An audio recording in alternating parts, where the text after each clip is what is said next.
সুপ্রিয় দর্শক, ফেস থেকে মাস্ক রিমুভ করার ছোট্ট একটি ভিডিও ভালো লাগলে লাইক কমেন্ট শেয়ার এবং সাবস্ক্রাইব করে সাথেই থাকবেন। ফার্স্ট অফ অল যে কাজটি করবেন, আপনার ফোনের ক্রোম ব্রাউজারকে ওপেন করে সার্চ বারে ক্লিক করবেন। ক্লিক করার পরে লিখবেন যে অ্যাডোবি ফিক্সি। সো আপনি এটি লিখে যে কাজটি করবেন, আপনি সার্চ করে ফার্স্টে যে ওয়েবসাইটটা আছে ওয়েবসাইটটা প্রবেশ করবেন। ওয়েবসাইটেতে প্রবেশ করার পরে আপনাকে এই যে এই লোগো আইকনে ক্লিক করে আপনার জিমেলটাকে লগ ইন করে নিতে হবে। সো দেখতেই পারছেন আমি জিমেলটাকে লগ ইন করে নিলাম।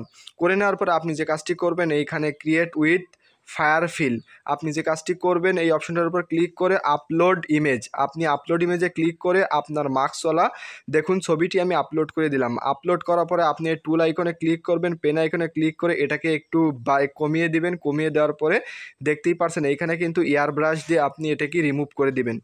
রিমুভ করার পরে এইখানে লিখবেন যে face remove open face. So আপনি যে কাজটি করবেন, ওপেন ফেস লিখে আপনি যে কাজটি করবেন, জেনারেট অপশনটার উপর সিম্পলি ট্যাপ করে দিবেন। সো দেখতেই পারছেন আমি ট্যাপ করে দিচ্ছি। ট্যাপ করে দেওয়ার সাথে সাথে দেখতে পারছেন ম্যাজিকের মতো ফেস কিন্তু ফেসের উপর থেকে কিন্তু রিমুভ হয়ে গেছে। তারপরে ডাউনলোড করবেন, দেখতেই পারছেন এরকমভাবে খুব সহজে